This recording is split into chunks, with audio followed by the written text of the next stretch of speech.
चलो।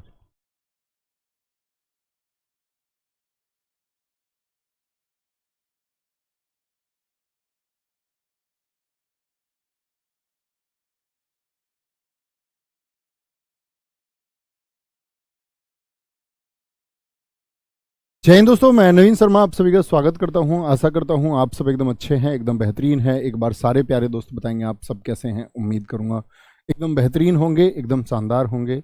और दोस्त, हम लोग पढ़ रहे थे संधि को, जिसकी आज अंतिम क्लास होगी। और हम लोग विसर्ग संधि का अभ्यास कर रहे थे और विसर्ग संधि के कुछ नियमों को हम पढ़ रहे थे। उम्मीद करूंगा आप सबको वो नियम समझ में आए होंगे। तो आज की क्लास को हम आगे बढ़ाएंगे और कुछ और नियम हैं, मतलब 3-4 नियम और हैं, और फिर हमारा ये विसर्ग संधि खत्म हो जाएगा। ठीक है, तो शुरू करते हैं दोस्त आज की क्लास को। इसको अच्छे से समझना। पिछले नियमों में कोई दिक्कत तो नहीं हुई? आपने शब्द, अच्छे छात्रों से उम्मीद करूंगा उन्होंने हर एक नियम के 2-4 शब्दों के निर्माण का प्रयास किया होगा। और जब वो प्रयास करते होंगे तो सफल जरूर होते होंगे, क्योंकि जीवन में दोस्त आप लोग जब जब प्रयास करेंगे तब तब आप सफलता की तरफ बढ़ेंगे। तो आज के इस नियम को शुरू करते हैं। क्या पढ़ रहे थे हम? आपका विसर्ग संधि को पढ़ रहे थे। विसर्ग संधि को हम पढ़ रहे थे। और विसर्ग संधि का एक नियम है, बड़ा अच्छा नियम है, और कहूँ तो सबसे महत्वपूर्ण भी है। जैसे मैंने कहा, स्वर संधि में सबसे ज्यादा प्रश्न पूछे जाने का जो वेटेज रहता है वह रहता है आपका यण संधि से। उसी प्रकार से विसर्ग में इस नियम का सबसे ज्यादा वेटेज रहता है, सबसे ज्यादा पूछा जाता है। जैसे नियम क्या है, कह रहा है कि कभी स्वर के साथ में विसर्ग है, यानी स्वर है और उसके साथ में विसर्ग है, यानी स्वर है और उसके साथ विसर्ग है, और साथ में कोई घोष वर्ण भी यदि आ जाए। अब मैं दोस्त उम्मीद करूंगा आप लोग जानते होंगे घोष वर्ण, कई बार नाम आया है घोष वर्ण, हमने वर्णमाला में भी पढ़ा था। तो आप बता सकते हैं कि घोष वर्ण क्या होता है? तो आप कहेंगे जी घोष वर्ण भैया 3, 4, 5, अंतस्थ 11 लावा, और ऊष्मीय का है भी, यानी 5 ये हो गए। और सभी स्वर ये किस में आते हैं? घोष वर्ण में। यदि ये कभी मिलेंगे आपस में तो क्या होगा? तो एक आधे रे का निर्माण होगा। ये कैसा रे है? एक बार सारे दोस्त बताएंगे ये कैसा रे है, तो आप कहेंगे जी ये आधा रे है, क्योंकि रे में हलंत है। कोई दिक्कत, कोई परेशानी? किस प्रकार से? थोड़ा उदाहरण के माध्यम से ही ज्यादा समझ में आता है। देखिए, जैसे मैं इसका एक उदाहरण आप लोगों को यहां पर आप लोगों को देखने को मिलेगा। नीही धन धन, निही धन धन मिलकर के क्या बनाएगा? निही धन धन। बड़े अच्छे से देखना। तो आप कहेंगे भैया यहां पर क्या है? न में दोस्त क्या है आपका? लघु ई है।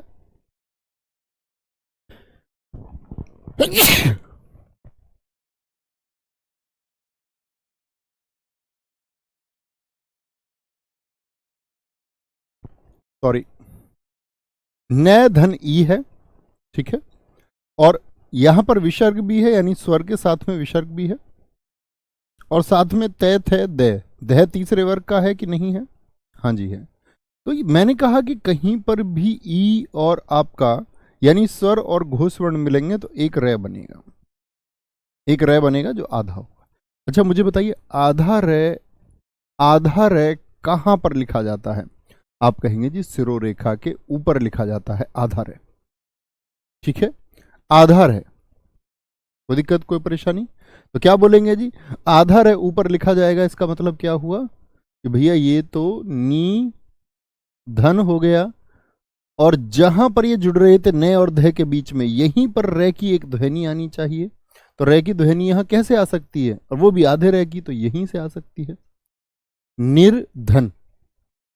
मैंने आपको बताया जो रेफ रूप होता है वह आधा होता है। और रेफ रूप कहां पर बोला जाता है?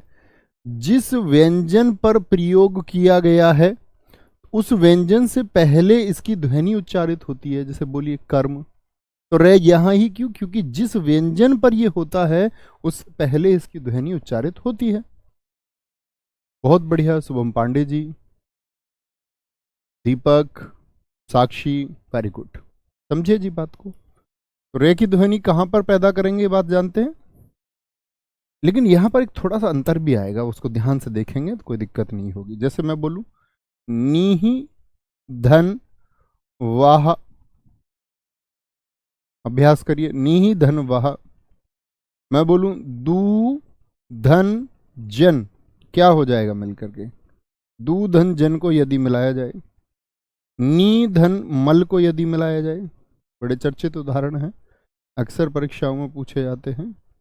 बही धन मुख को यदि जोड़ा जाए, बही धन मुख को यदि जोड़ा जाए, बही धन मुख, आयु धन विज्ञान।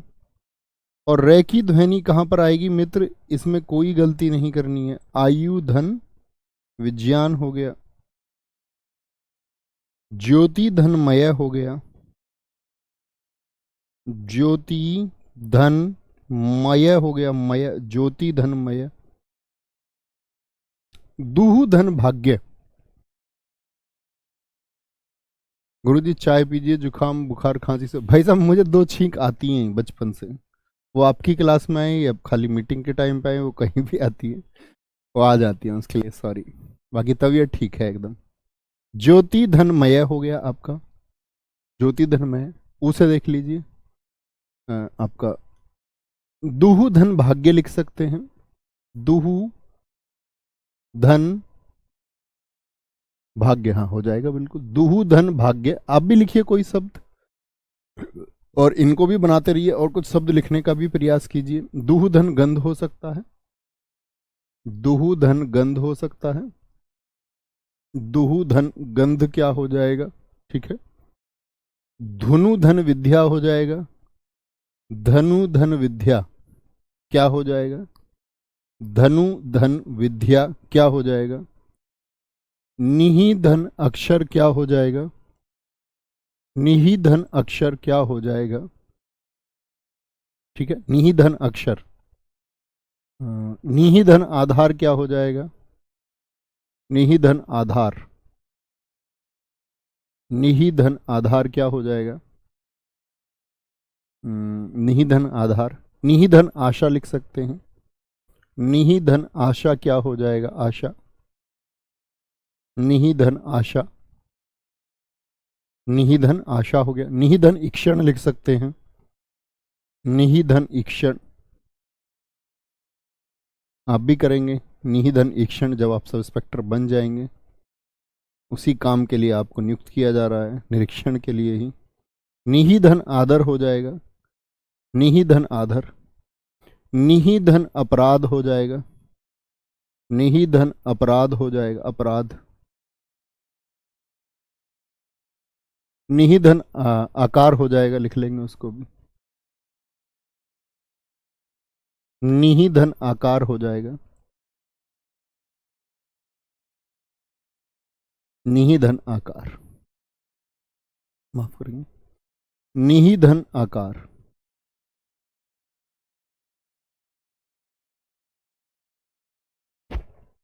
बताइए, देखना भाई साहब, बहुत ध्यान से देखेंगे और प्रैक्टिस करेंगे। री की जो ध्वनि है, रे की ध्वनि कहाँ आएगी ये सब जान चुके कि कहाँ उसको पैदा करना है, जहां पर जोड़ है तो न और वे के बीच में पैदा करना है। अब न और वे के बीच में पैदा करना है तो बताएं जरा, मैं इसको ऐसे लिखूं निर्वाह, या मैं इसको ऐसे लिखूं निर्वाह। ये मैंने हिंदी व्याकरण में ही आपको सिखाया था, जब पहली क्लास हमने वर्णमाला की और रेफ रूप को पढ़ा, तो मैंने कहा था कि शब्दों को जब आप लिखें, देखो इसका स्थान बीच में आएगा, नो डाउट, कहां आएगा स्थान इसका, बीच में आएगा।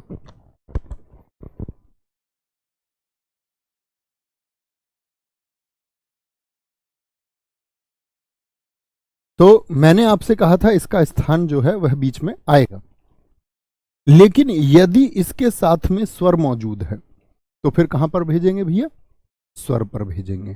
क्या बोलेंगे, रेफ रूप का प्रयोग जिस व्यंजन पर होता है उस व्यंजन से पहले बोला जाता है, लेकिन यदि व्यंजन के साथ में कोई स्वर मौजूद है, यानी आ एक स्वर है, तो उस स्वर पर भेज देंगे रेफ रूप को, बोला व्यंजन से पहले ही जाएगा।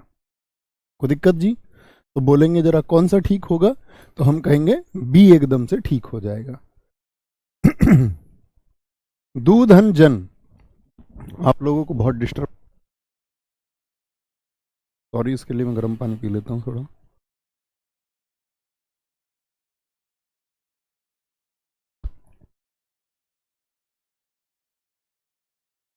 हेलो,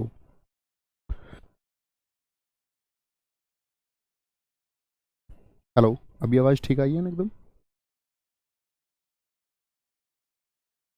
एक बच्चे ने कहा है मनभर चौहान जी ने कि दोनों ठीक है निर्वाह। दोनों कैसे ठीक हो सकते हैं दोस्त? मैंने आपको बताया कि कहां पर उसको स्थान देंगे। आप लोग कहेंगे कि भैया उसको स्थान हमको देना है यदि व्यंजन के साथ स्वर है उस पर।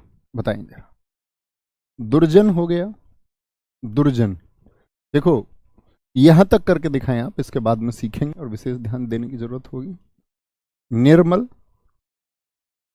निर्मल हो जाएगा। बहिर्मुख हो जाएगा। क्या हो जाएगा? बहिर्मुख। ये लिख लीजिए पहले। ध्वनि है और मैं के बीच में पैदा करनी है तो स्थल कहां पर आएगा? मैं के, क्योंकि कोई स्वर नहीं है तो व्यंजन पर ही प्रयोग होगा। आयु विज्ञान, तो एक साथ लिख लीजिए पहले। कभी भी इस रे में गलती ही नहीं करनी है, आपको स्वयं पता होना चाहिए कि इसकी प्रयोग कहां पर होगा। ये और वह के बीच में होगा, कि स्वरों का कोई मतलब ही नहीं। तो ये और वह के बीच में होगा, तो ये और वी के बीच में होगा, तो कहाँ प्रयोग होना चाहिए? वह पर होना चाहिए। तभी तो बोलेंगे आयुर्विज्ञान। आयुर बीच में आएगी ध्वनि। ज्योतिर्मय, तो कहां पर? तो ज्योति और मय को लिख लीजिए। ज्योति और मय को देख लीजिए, और ध्वनि देखिए कहां पर आएगी? ज्योतिर्मय। तो कहां पर चाहिए? तैसे पहले चाहिए ना। ज्योतिर तैसे पहले कि मैं से पहले? मैं से पहले चाहिए। ज्योतिर, क्या बोलेंगे? तो यहां पर क्या बोलेंगे? ज्योतिर्मय। ये ठीक होगा। या मैं आपसे बोल दूं कि मुझको ध्वनि जी तय के बाद में चाहिए और मैं से पहले चाहिए, तो ये ठीक होगा। बोलेंगे जी कौन सा ठीक होगा? इसको ए नाम दे देते हैं, इसको बी। इतनी देर से मैंने आपको क्या सिखाया, तो आप एक बार बताएंगे कौन सा ठीक होगा, ए या बी? सारे दोस्तों का उत्तर मैं चाहता हूं। दुर्भाग्य, दुर्भाग्य अगर स्वर है तो उसी पर प्रयोग होगा। फिर दुर्गंध होगा। क्या बोलोगे? दुर्गंध होगा। धनुर्विद्या होगा। धनु धन विद्या होगा। और धनुर की आवाज चाहिए ध्वनि, तो यहां से आएगी, यहां से आएगी। बोलेंगे जी एक बार। सारे दोस्तों ने कहा बी ठीक है, कुछ दोस्त ए बी कह रहे हैं। ए देख, एक को अगर बोलेंगे ना तो ज्योरित, क्या बोलेंगे? जो, ये ध्वनि जाएगी यहां पर ज्योरिति। क्या हो जाएगा ये? अगर आप इसको ऐसे लिखेंगे जो ए लिख रहे हैं दोस्त, आप इसको बोलो। मैंने क्या सिखाया आपको? रेफ रूप का प्रयोग जिस व्यंजन पर है उससे पहले उसका उच्चारण होगा, यानी इसकी ध्वनि कहां गई? यहां। तो बोलिए ज्योरिति। ज्योरिति में होगा। ज्योरिति में शब्द है या ज्योतिर्मय शब्द है? तो बी एकदम से ठीक हो जाएगा। ज्योतिर्मय शब्द होता है। क्या हो जाएगा? ज्योतिर्मय शब्द होता है जी। कभी गलत ना करें, कभी गलती अशुद्धि आपसे नहीं होनी चाहिए। बी ठीक है एकदम से। अरे बड़े कमाल की बात है, कुछ दोस्त अभी भी ए लिख रहे हैं। ज्यादातर बच्चों ने बी लिखा है। कुछ दोस्त मेरे समझाने के बावजूद भी ए लिख रहे हैं। ये तो बड़ी गलती बात है। इसका देखिए ना उच्चारण कहां होगा। अब देखो, जैसे अंतरराष्ट्रीय शब्द होता है, अंतरराष्ट्रीय शब्द यदि मैं लिख दूं, समझे, एक तो ये तरीका। एक मैंने लिख दिया अंतरराष्ट्रीय, अंतरराष्ट्रीय। अब मुझे ये बताइए, अंतरराष्ट्रीय को जब मैं लिखता हूं तो मुझको रे की ध्वनि की आवश्यकता है। तो कहां पर चाहिए ये ध्वनि मुझको? अंतर। तो ध्वनि कहां पर चाहिए? यहां पर ध्वनि चाहिए। यहां पर कहां पर ध्वनि चाहिए? ध्वनि चाहिए यहां पर। तो अंतर, तो इसको कहां लगाना पड़ेगा? रे पर, अगले पर, तभी तो ध्वनि आएगी।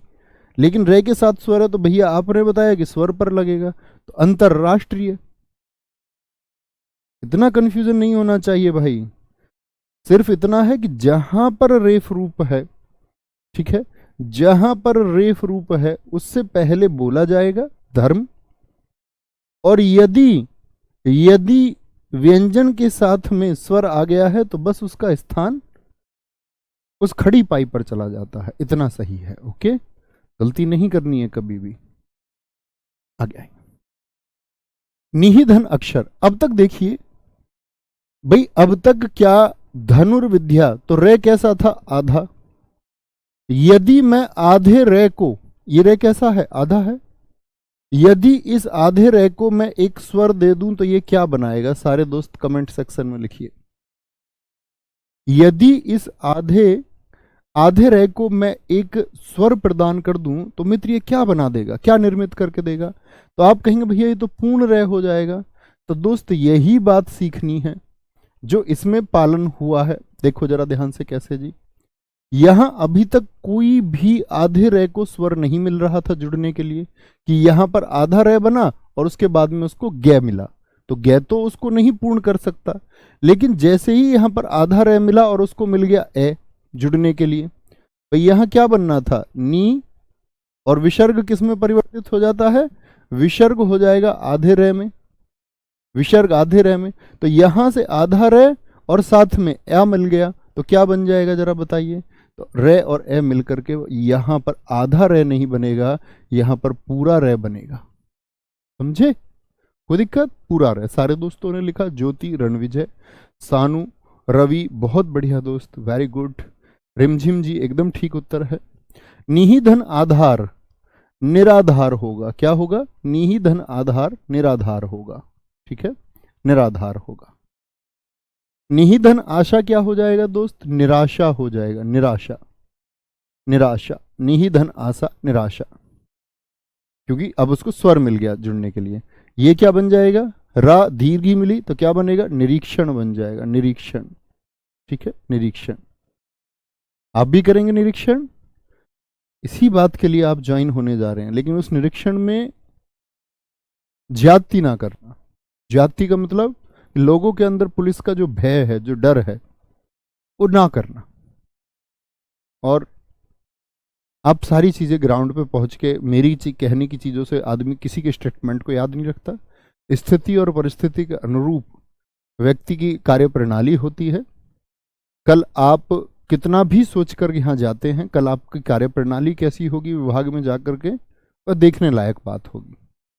मतलब बहुत सारे लोग जिन्होंने ईमानदारी का सोचा, बहुत भ्रष्ट अपना जीवन जी रहे, बहुत ऐसे लोग हैं जिन्होंने भ्रष्ट जीवन को छोड़ करके एक ईमानदारी का मार्ग अपनाया है। और पुलिस प्रणाली को चूंकि मैंने नज़दीक से महसूस किया है, मैं उससे काफ़ी कई वर्षों तक जुड़ा रहा हूँ। और जुड़े रहने का मतलब ऐसा नहीं कि मैं पुलिस में था लेकिन मैंने उसको बहुत एक हद तक महसूस किया है, वो मेरा एक जुड़ाव रहा है। तो इसीलिए मैं आपसे कहता हूँ कि आप लोगों को कॉन्फिडेंस देना, ना कि लोगों को डराना। निरपराध, निरपराध, ठीक है। अब हम कहते हैं जी निरपराधी शब्द होता है एक, वो गलत शब्द होता है, हमेशा निरपराध शब्द होगा। आप लोगों को जानना चाहिए कि निहिधन अपराध निरपराध होगा, ई आ ही नहीं सकता। निराकार क्या बोलेंगे, नी धन आकार, एक रे का मौका मिल गया, निराकार हो गया। कोई दिक्कत है, कोई परेशानी है, आप लिखें जरा। बहुत बढ़िया गुरु जी, यजुधन वेद यजुर्वेद हो जाएगा, एकदम से ठीक है, क्यों नहीं होगा, बिल्कुल होगा।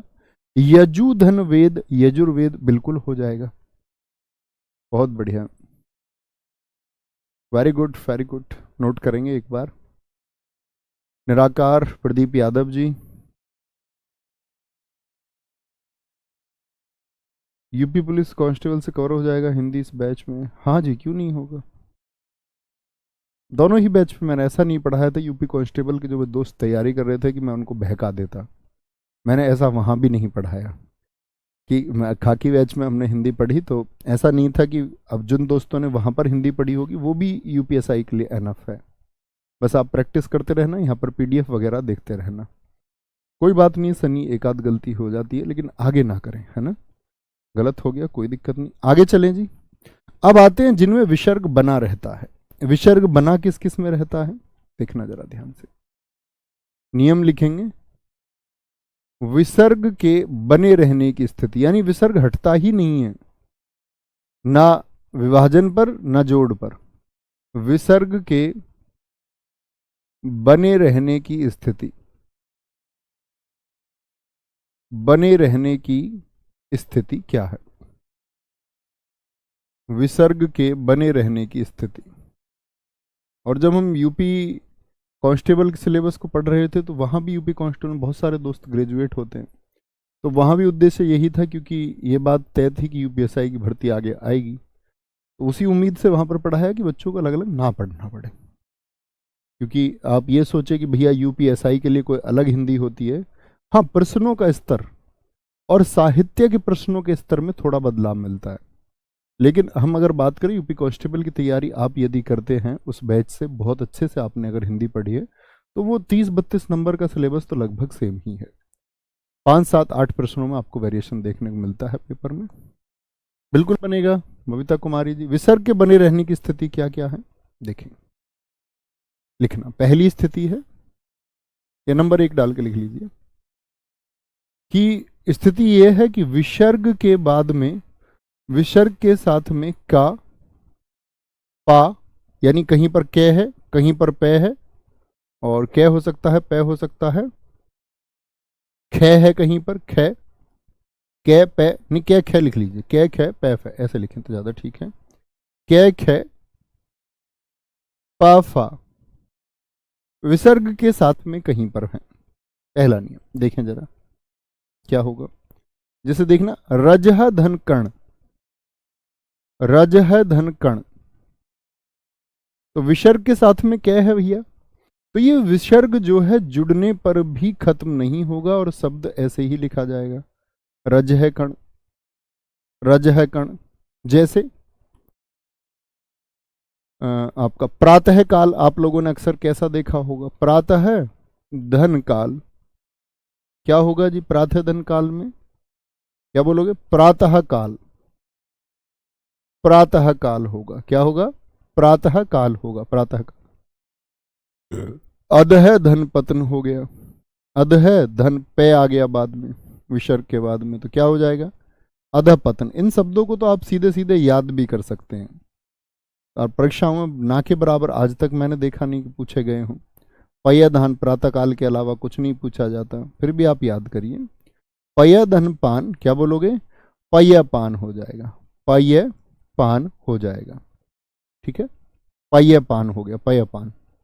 और इसमें देख सकते हैं आप क्या क्या बन सकते हैं, हाँ, अधः धन फलित, फै भी हो सकता है, अधः धन फलित क्या बन जाएगा, अधः धन फलित, तो आपका विसर्ग हटेगा ही नहीं, अधः धन फलित ही रहेगा, अधः धन फलित होता है। दुख का होता है, जैसे दुहु धन खे, दुहु धन खे, दुख हो जाता है। बहुत बढ़िया लोकेश चौधरी जी।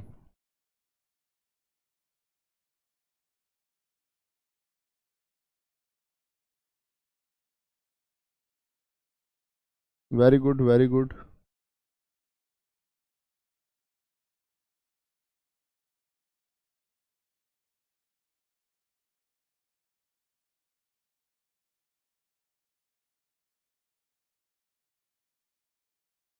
अधः धन पतन, अधोपतन हम लिखते हैं लेकिन वो गलत होता है, कैसे ही निर्माण करेंगे उसका, एधन ऊ से हो सकता है, एक तो ओ का निर्माण, एधन ऊ से निर्माण करोगे तो आपका उधर उपतन होना चाहिए, फिर तो नहीं होगा, हमेशा साक्षी, ऑलवेज ऑलवेज ऑलवेज ऑलवेज।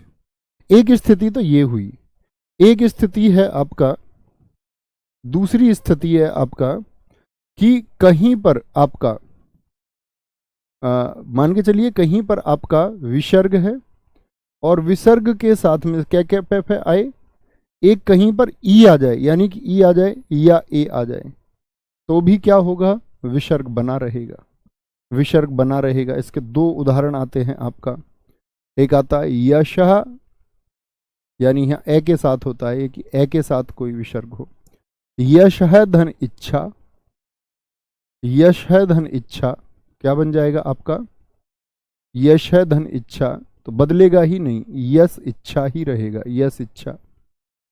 जैसे एक होता अतः धन एव होगा, अतः धन एव होगा, तो क्या बन जाएगा आपका, अतएव होगा, तो आप उसको विसर्ग लगाकर ही लिखेंगे, अतः धन एव होगा, अतः धन एव। ये दो नियम है जिसमें विसर्ग बना। गुरुजी अंतःकरण हो जाएगा क्या? मीनू बमनिया बिल्कुल होगा, बिल्कुल हो जाएगा। बोलेंगे स्त्रीलिंग पुल्लिंग मैं आपको पढ़ा चुका हूं अखिलेश कुमार जी, वहां पर देखिए और थोड़ा लॉजिक लगाइए। बहुत बढ़िया जी, बहुत बढ़िया, वेरी गुड वेरी गुड।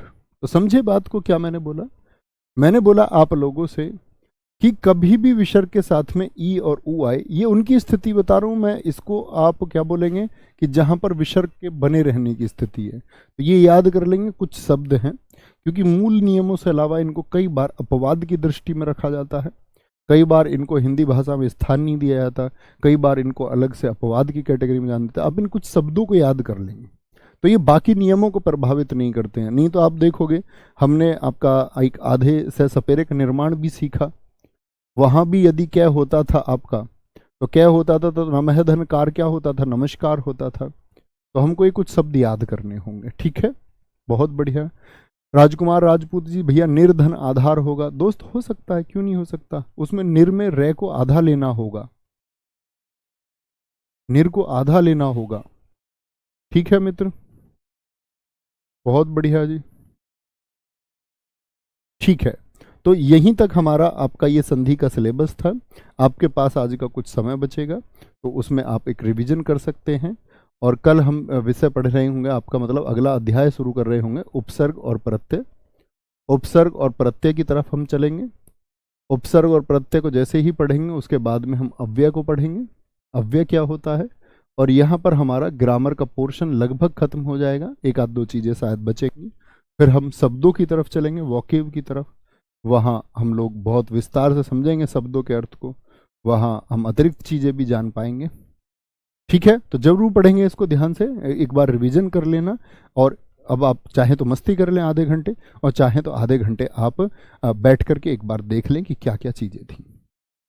क्योंकि दोस्त जब जब हम मेहनत करेंगे तब तक कहते हैं ना कि मन इतना चंचल होता है, वह आपको आराम की तरफ भेजना चाहता है, वह आपको हमेशा मैसेज देने का प्रयास करेगा कंफर्ट, कंफर्ट जोन में पहुंचने का। क्योंकि हम लोगों को लगता है कि मानव को भी यही लगता है कि कंफर्ट जोन सबको चाहिए, तो उस मन को भी चाहिए। लेकिन जब जब मन ऐसा मैसेज देता है तो आपको उसको एक रिवर्स मैसेज देना है, एक प्रतिक्रिया उस पर करनी है कि नहीं, अभी तो अभी। और जब आप इस नियम का पालन कर लेते हैं तो आप अपने आप को बेहतर बना लेते हो। धीरे धीरे हम बेहतर बनते हैं, एक ही दिन में हम बेहतर बन नहीं सकते, एक ही दिन में हमारा सारा अध्ययन हो नहीं सकता। अध्ययन का भी अपना महत्व है कि उसको किस तरह किया जाए। तो धीरे धीरे करते रहिए, लेकिन करते रहिए। ख्याल रखिए। जय हिंद, जय भारत, जय मां सरस्वती, नमस्ते।